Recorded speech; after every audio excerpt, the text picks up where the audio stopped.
মুক্ত জীবনে ফিরে এসেছেন।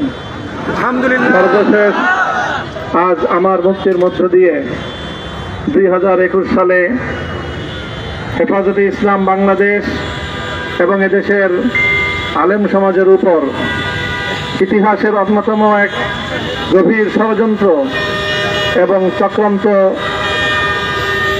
নির্যাতনের যে স্টিমরোলার পরিচালনা করা হয়েছিল, তার আজকে একটি প্রাথমিক অধ্যায়ের পরিসমাপ্তি ঘটল। আমরা স্পষ্ট ভাষায় বলতে চাই, আমাদের উপর জুলুম করা হয়েছে, আমরা নির্যাতিত, অন্যায়ভাবে আমাদেরকে কারারুদ্ধ করা হয়েছে, বুলেটের আঘাতে আমাদের ভাইদেরকে হত্যা করা হয়েছে। আমরা যখন আমাদের সন্তানদের লাশ এবং তাদের রক্তমাখা বুলেট বিদ্ধ সেই মরদেহকে সামনে রেখে আমরা যখন আমাদের ন্যূনতম প্রতিবাদটুকু উচ্চারণ করতে গিয়েছি, তখন আমাদেরকে কারারুদ্ধ করা হয়েছে, আমাদেরকে নানাভাবে নিষ্পেষণ করা হয়েছে, আমাদেরকে জনগণ থেকে বিচ্ছিন্ন করার সব ধরনের অপচেষ্টা চালানো হয়েছে। আমি আজ এই মুহূর্তে আমার এই মুক্তি উপলক্ষে আমি বলতে চাই, আমাদের উপর জুলুম করা হয়েছে, এটাকে আমরা সহ্য করে নিলাম। আমাদের ভাইদেরকে হত্যা করা হয়েছে, সেটাও সহ্য করে নিলাম। আমরা আমার সন্তানের লাশ কাঁধে তুলে নিয়েছি, সেটাকেও আমি হাসি মুখে বরণ করে নিলাম। আমাদেরকে অপমান এবং লাঞ্ছনার সব ধরনের ষড়যন্ত্রের সম্মুখীন হতে হয়েছে, সেটাও আমরা হাসি মুখে বরণ করে নিয়েছি। কিন্তু আল্লাহর জমিনে আল্লাহ এবং তার রাসূলের কোন সম্মান এক মুহূর্তের জন্য আমরা বরদাস্ত করে নেব না। আমরা আমাদের সর্বোচ্চ ত্যাগ এবং কোরবানি স্বীকার করতে প্রস্তুত রয়েছি, জীবন দিতে প্রস্তুত রয়েছি। আল্লাহর জমিনে আল্লাহর দ্বীনের ঝান্ডা সমুন্নত করেই আমাদের যাত্রা থামবে ইনশাআল্লাহ। হয়তো শাহাদাত, নয়তো খেলাফত ইনশাআল্লাহ। আল্লাহর জমিনে খেলাফত প্রতিষ্ঠার যে আওয়াজ আজ পৃথিবীর দিকে থেকে উচ্চারিত হচ্ছে, সে আওয়াজ বাংলার জমিনে খেলাফতের এই আন্দোলনকে চূড়ান্ত গন্তব্যে পৌঁছাবে ইনশাআল্লাহ।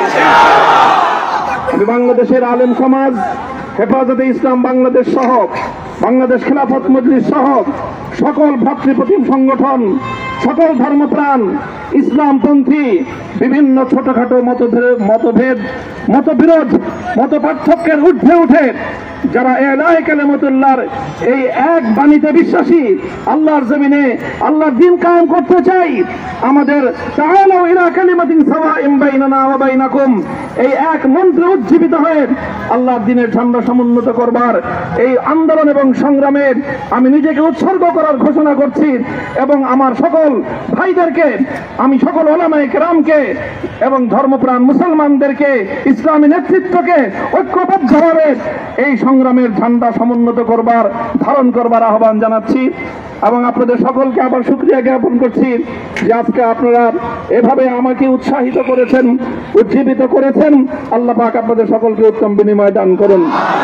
প্রিয় ভাইয়েরা,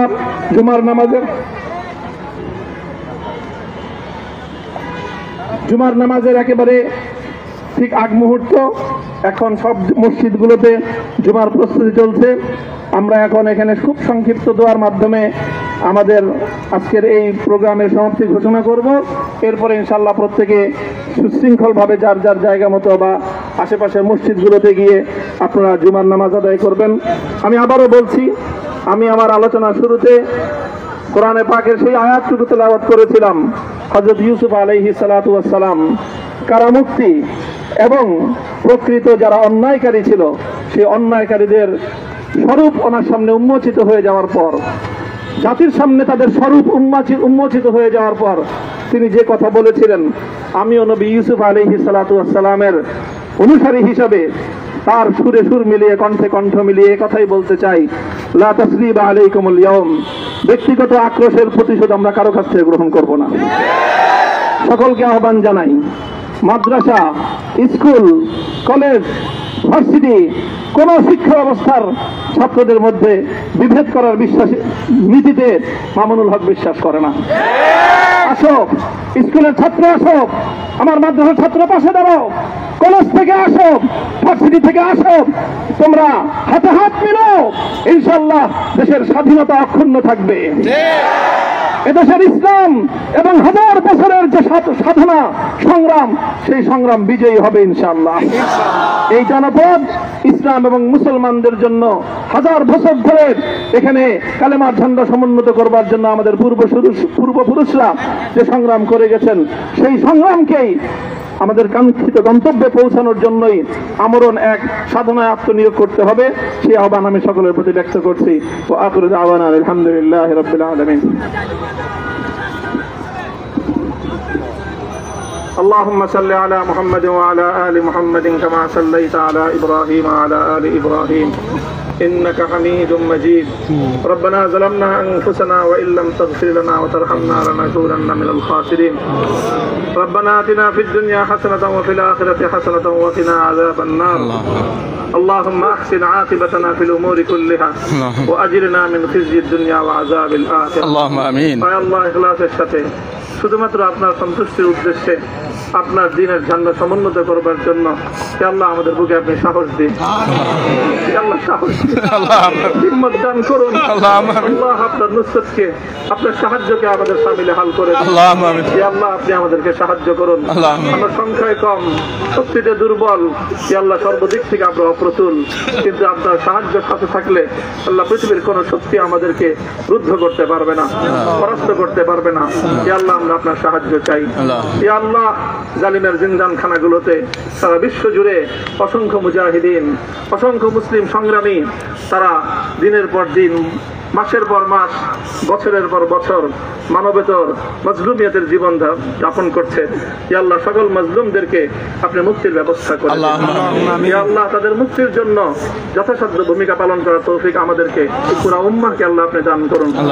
সাল্লাল্লাহু তাআলা আলা খায়রি খালকিহি মুহাম্মদ ওয়া আলা আলিহি ওয়া আসহাবিহি আজমাইন। ইয়া আল্লাহ হেফাজতে ইসলামের সংগ্রামে হাটহাজারীর আমার যে ছাত্র, যে সন্তানগুলো শাহাদাত বরণ করেছিল, ব্রাহ্মণবাড়িয়ায় আমাদের যে সকল ভাইয়েরা, সন্তানেরা শাহাদাত বরণ করেছিল, শাপলা চত্বরে আমার যে সকল ভাইদের রক্তে ঢাকার রাজপথ রঞ্জিত হয়েছিল, আল্লাহ এই শাহাদাত গুলোকে তুমি কবুল করো। আল্লাহ এই রক্তের বিনিময়ে এই জমিনকে তুমি তোমার দ্বীনের ঝান্ডা সমুন্নত করবার জন্য তুমি কবুল করো। সাল্লাল্লাহু তাআলা আলা খায়রি খালকিহি মুহাম্মদ ওয়া আলা আলিহি ওয়া আসহাবিহি আজমাইন। সুবহান রাব্বিকা রাব্বিল ইজ্জাতি আম্মা ইয়াসিফুন ওয়া সালামুন আলাল মুরসালিন ওয়ালহামদুলিল্লাহি রাব্বিল আলামিন।